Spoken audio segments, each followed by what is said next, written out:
Titis Rahmawati, kuasa hukum keluarga AM, santri yang tewas lantaran diduga dianiaya oleh seniornya, menyesalkan sikap Pondok Modern Darussalam Gontor 1 di Kabupaten Ponorogo, Jawa Timur yang baru membuat laporan setelah kasus itu viral di media sosial. Seperti diketahui, kasus kematian AM menjadi viral setelah Soimah yang merupakan ibu korban mengadu kepada pengacara kondang Hotman Paris pada Minggu 4 September 2022.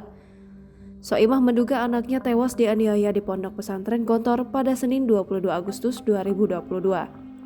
Kemudian, pihak Pondok Pesantren Gontor baru melapor ke Polres Ponorogo pada Senin 5 September 2022.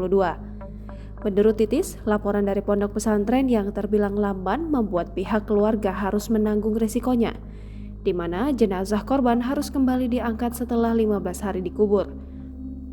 Padahal, ketika hari meninggalnya korban, pihak pesantren dapat membuat laporan secara langsung dan memproses para pelakunya di Polres Ponorogo. Dengan hasil otopsi yang berlangsung hari ini, Titis berharap polisi segera mendapatkan bukti baru dan melakukan proses penetapan tersangka yang menyebabkan AM tewas. Kasat Reskrim Polres Ponorogo AKP Nicholas Bagas Yudi Kurnia menambahkan, mereka sudah melakukan pemeriksaan terhadap 2 orang senior korban yang menjadi terduga pelaku. Hasil dari otopsi nantinya akan menjadi barang bukti tambahan penyidik untuk menjerat para tersangka.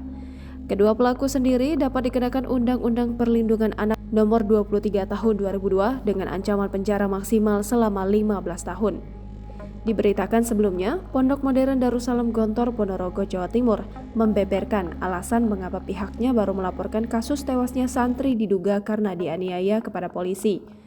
Pihak Pondok Gontor melapor pada Senin 5 September 2022 ke polisi, sedangkan penganiayaan yang menewaskan AM diduga terjadi pada Senin 22 Agustus 2022. Kasus itu sudah lebih dulu mencuat dan viral setelah ibu korban yakni Soimah mengadu pada pengacara kondang Hotman Paris. Manajemen Ponpes berdalih saat calon santri masuk, orang tua menandatangani kesepakatan bahwa telah menyerahkan anak kepada pihak Pondok Gontor dengan kesanggupan. Jangan lupa subscribe, share, komen, dan like ya!